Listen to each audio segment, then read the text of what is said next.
Jadi yang memperkenalkan saya sama Yuma itu, saya tahu Yuma. Cuman dengar cerita. Yang memperkenalkan sampai berjabat tangan sama Yuma itu adalah papa saya. Karena papa saya ini seniornya Yuma zaman muda.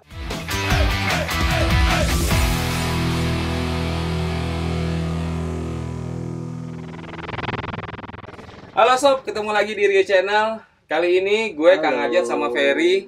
Kita lagi ada di kota Cimahi, Jawa Barat. Dan tepatnya lokasi kita nih ada di Fat House Design House Otomotif. Dan kita udah langsung akan ngobrol-ngobrol sama pengelolanya. Seorang legenda otomotif, pastinya di dunia off-road terkenalnya. Ini dia. Paham deh pasti. Kang Daniel Zimenez. Apa kabar, Kang? Baik. Kang, makasih ya, Kang, kita udah diterima di sini dan kita dipersilahkan ngetek podcast kita ini di sebuah karavan. Yes, karavan. Kalau memang jalan-jalan keluar nih kayak di rumah banget, Sob. Asik ya. Hobi banget. Nah, Kang, gue mau nanya ini, Kang. Kenapa sih, Kang, awalnya gimana tuh bisa berdirinya Fat House Design untuk otomotif nih, Kang? Iya, awalnya semua berangkat dari mimpi lah. Mimpi tidur yang panjang, lama, kan bangun tidur mulai ngayal-ngayal, bikin ini, bikin itu. Nah, tapi semua kan karena informasi yang masuk ke Indonesia ini boleh dibilang kan terlambat semuanya. Oh gitu. Ya kan? Gitu. Ini ngomongin dari internasional nih. Ngomongin off-road di Indonesia ini mungkin sangat terlambat lah. Iya. Sehingga apapun yang kita mimpikan ini ya kita harus menggali banyak informasi dari negara mereka kan. Dari mulai teknologi yang namanya penggunaan part, dari mulai engine, suspensi dan lain-lain kan. Nah, mengaplikasikannya ke satu bentuk kendaraan itu yang kita harus banyak belajar juga sesuai dengan kebutuhannya. Lihat referensi juga. Betul, banyak referensi termasuk dari teman-teman kita yang pelaku di Indonesia ini. Ada beberapa juga instansi yang memang mempergunakan kendaraan-kendaraan seperti itu. Benar. Sehingga kita membuat satu konsep sama teman-teman ya. Membuat satu konsep design house, otomotif design house yang memang memulai semua ini dengan perencanaan yang matang lah gitu. Yang ya belajar matang. Kalau ngomongin belajar, Kang, apakah Kang Daniel ini memang punya background pendidikan di teknik atau gimana gitu, atau gimana bisa jadi bikin nggak tahu gue nih sejarahnya nih, bocoran juga nih. Desa tuh dulu pemain volley, Sob. Oh, dari mana lo? Pemain volley. Itu dia. Jauh. Bener kan? Di otomotif. Ya. Tiba-tiba di otomotif. Betul. Berawal dari off-road kali ya? Atau dari volley gimana? dulu. Tapi ngomongin otomotif itu dari kecil memang saya suka. Suka otomotif. Oke. Saya tinggal di Purwakarta, di satu daerah yang memang di situ boleh dibilang terkurung di satu daerah yang sosialisasinya tuh kurang lah. Kalau kata orang kita sih kota koboi, cuma segitu doang ramenya. Segitu doang, nggak panjang-panjang gitu doang. Nah, dari situ semua lah ya. Tuh.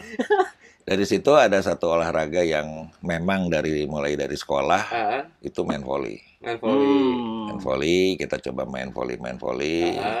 Dan ternyata saya masuk terpilih sebagai atlet perwakilan dari daerah untuk ikut Porda. Dari mulainya. Ganteng, Sob, dulu. Sekarang fansnya banyak banget, cewek-cewek. Anak volley. Udah gitu lari ke otomotif lagi kan. Tapi mobil itu, otomotif itu dari dulu, kebetulan Jeep itu memang hobi yang saya sangat sukai. Karena orang tua saya pun pakai Jeep saat itu. Ya kan? Iya. Nah, sampai beres sekolah, saya lari ke Jakarta, disekolahkan di Jakarta. Tapi semua atas dasar prestasi volley. Sampai di Jakarta karena saya masuk di satu klub Jakarta itu Maluku. Maluku. Betul. Gua tahu tuh pas Kang Jadi, Wilmar tuh. Betul. Tahu. Saat itu masih Pak Yofi ya. Pak Yofi. Terus saya kenal sama Denis Tarore, Denis Fafa, Tarore. itu satu angkatan kan. Oh, satu angkatan. Satu angkatan. Wow. Tua banget. Senior. Gue nggak berani ngomong karena gue tahu Denis Tarore di Maluku. Nah, karena saya anak Jawa Barat, sehingga nih saya yang boleh dibilang bukan diperebutkan. Anak Jabar ya harusnya Jawa Barat ya harusnya ada di Jawa Barat. Ada Jawa Barat, bela daerah dong, gitu ya. Kan, jangan anak Purwakarta Jabar ini ada di Maluku. DKI. DKI, grupnya Maluku. Iya. Jadi saya memang ditarik kembali ke Bandung sama saat itu ada pengurus bola voli, boleh dibilang sangat senior, Pak Enjang Darohmat. Pak Enjang Darohmat. Itu semua orang voli tahu lah. Yes. Saya diupayakan pindah ke Bandung, saya disekolahkan di salah satu perguruan tinggi. Oke. Oh, kompensasinya dikuliahin di Betul. Dari situ saya didik sama seorang guru, sahabat yang semua atlet voli tahu, dia boleh dibilang legenda bola voli nasional. Betul. Yang saya dipegang langsung sama Bapak Gugi Gustaman. Gugi Gusman. Gitu kan. Sampai hari ini saya masih komunikasi baik sama mereka. Ya itu yang bingung. Itu kan dunia volinya udah kental tuh. Terus tapi enggak, soalnya dia kan memang hobi. Iya, hobi mobil. Ya. Kebetulan dia pemain voli tapi hobi otomotif itu. Okay. Jadi voli sambil ngoprek. Oke. Tapi ternyata kan saya harus bisa hidup di Bandung ini karena gini, ada satu aturan dari keluarga. Kalau kamu kuliah dan main voli, saya biayai. Oh gitu. Tuh. Ada challenge. Ada challenge-nya. Ada challenge, oke.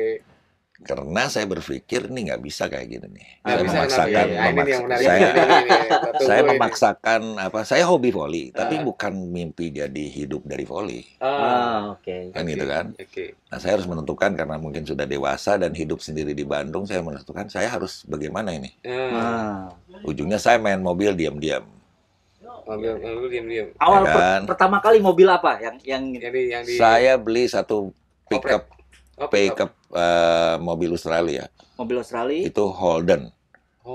Betul. Holden pickup itu Holden Belmont. Yang lebar-lebar itu kan? Yang lebar, jadi tahun berapa ya? 86 mungkin ya, 86 ya. 86 itu Holden yang, tapi saya kan bermimpinya kan, yaitu kebanyakan tidur, melihat keluar. Jadi mungkin salah satu itu saya melakukan modifikasi mobil Belmont itu, terus saya ceperkan sependek-pendeknya, jadi bannya kecelup gaya hot rod. Oh, hot rod. Ya kan? Jadi memang tahu itu udah brand saya pada saat main volley dengan Belmont-nya. Dengan Belmont-nya. Teman-teman kuliah tahu juga semua. Udah punya tongkrongan ganteng ya. Sudah. Mobil gaul ya kan, bikinan sendiri. Ya. Nah, cuman kan saya berteman sama beberapa teman yang memang suka 4x4, kendaraan 4x4. Four wheel drive.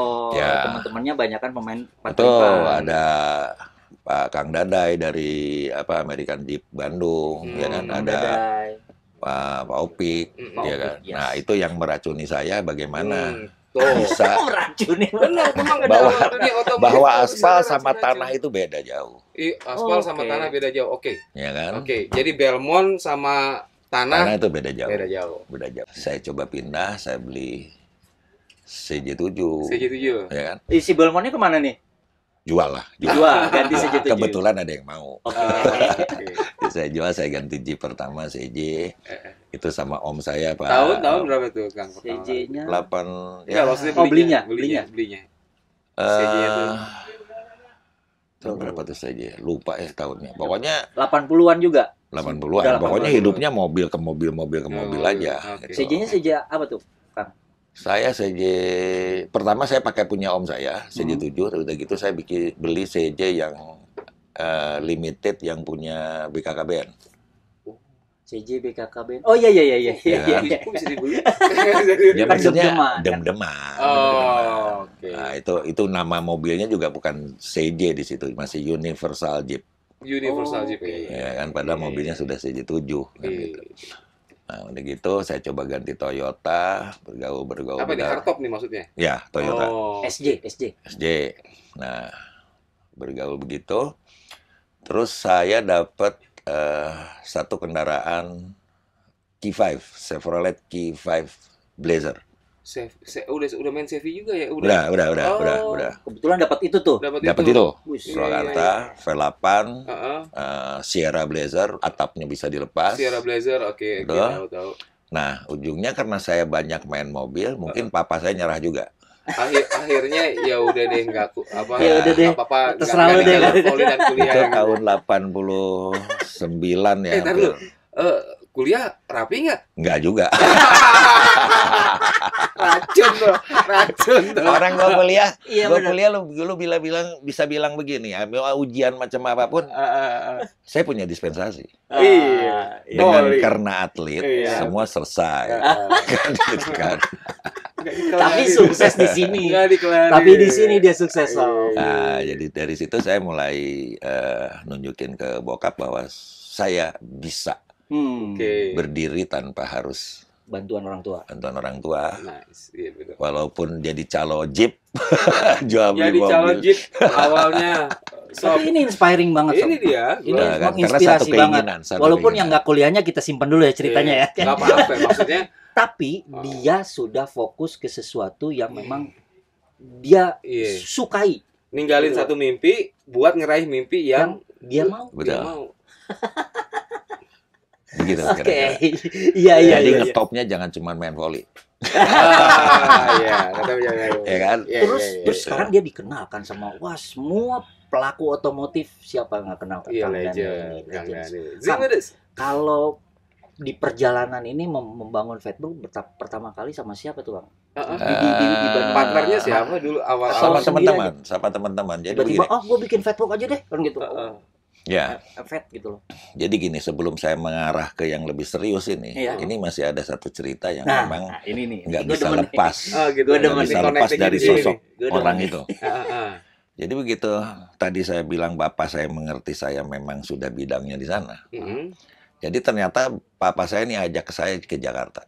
Diajak ke Jakarta lagi. Diajak ke Jakarta dan mampir di kediamannya seorang legenda Jeep sampai hari ini. Siapa tuh, Bang? Kang Yuma Wiranata Kusuma. Halo, Kang Yuma. Nih, Kang Daniel ada di sini nih sekarang nih. Jadi yang memperkenalkan saya sama Yuma itu, saya tahu Yuma. Cuman dengar cerita. Yang memperkenalkan sampai berjabat tangan sama Yuma itu adalah papa saya. Karena papa saya ini seniornya Yuma zaman muda. Wih, sebentar nih ada kiriman minuman dulu nih. Terima kasih Kang. Siapa nih, Kang? Kang Budi. Kang Budi nih, aduh, top banget ya Kang Budi. Buat Kang Budi, gue doain masuk surga ada sama teh-tehnya. Diminum Kang Budi ya. Jadi gitu. Jadi ketemu Kang Yuma. Terus dia cerita, Yuma nanya, lu punya apa? Apa Jeep lu yang lu suka? Gitu. Terus saya lari-lari ke belakang, saya agak malu-malu kan saat itu. Wah, ini sosok Yuma. Jeeper lah, lihat Yuma lah. Jeepnya banyak, legend ya. Waduh, wah ini bener-bener ini off-roader gitu kan. Off-roader, ya. Saat itu lagi getol-getolnya dia ngumpulin HCCI. HCCI. Pernah ada klub Jeep HCCI. Nah, itu saat itu. Jadi kenal banyak. Ada Pak Tantio Sudarmono, ada Pak Askar Kartiwa, ada banyak orang di sana. Mereka Yuma dengan sangat baik dengan niat. Dia tanya, kamu serius? Volley gimana? Berhenti? Ya udah. Oke, ikut sama saya. Papa pulang kan, mulai nginep di sana, ditinggal. Saya ditanya-tanya, kamu main apa? Main Jeep. Apa sekarang kendaraan yang punya? Gue bilang, saya punya Chevrolet Q5 Blazer Sierra. Hah? Lu punya? Kok dia kaget? Kaget karena dia juga punya mobil kebanggaan dia. Ternyata itu mobil kebanggaan. Ada orang juga yang bingung dia. Dapat dari mana? Ada surat, ada. Anak kecil punya Blazer, punya anak Blazer, iya kan? Jatuhnya pemain baru kan buat dia kan, buat Kang Yuma kan. Anak baru kok udah punya. Kaget dia. Mesin lu apa? V8 350. Manual transmisi. Kalau dia kan matic. wah ini kok ngerti dia. Oh. Saya mulai digali soal pengetahuan deep learning, dikorek. Oke. Intinya bahwa saya tunjukin sama dia, saya punya mimpi, saya pengen belajar. Gitu. Kebetulan dia punya bengkel kan, punya bengkel saat itu di apa namanya, di apa tuh ya? Di Bandung. Pondok Cabe itu. Oh iya, Pondok Cabe. Jadi begitu masuk dari depan, Lebak Bulus, turunan sebelah kanan tuh yang kebun sawo tuh. Iya. Yang Profesor Ma'ruf itu adalah bengkelnya. Yuma Rentakusuma di sana. Oke. Gitu. Saya banyak belajar di sana. Jadi belajarnya di situ ya. Betul. Praktek langsung tuh belajarnya berarti. Praktek langsung. Praktek langsung. Luar biasa. Iya. Dan Blazer ini ujungnya sama dia karena saya punya mimpi kan harus punya modal. Itu tuh. Udah. Biasanya suka itu tuh. Udah lagi nih deh. Ini gue ada satu pekerjaan dari satu tabloid. Otomotif tabloid. Waktu itu tabloid masih baru-baru kan. Baru-baru, oke. Dia perlu brand kendaraan yang seperti yang gue punya. Punya lu dijual nggak Blazernya? Oh, dia bukannya minta mau buat jadi cover depan, tapi malah dibayarin. Gue nggak pakai pikir panjang, karena gue harus nerusin mimpi gue. Dengan harapan dari sini gue udah punya tempat gitu, tempat belajar, modal, gurunya ada nih. Gue harus punya modal dong. Iya. Kan? Kalau menurut gue, sehobi apapun, kalau kita tidak melakukan itu dengan sendiri, dengan sungguh-sungguh, ya kan? Itu tidak akan pernah bisa. Lama bisanya pasti. Keren. Ya.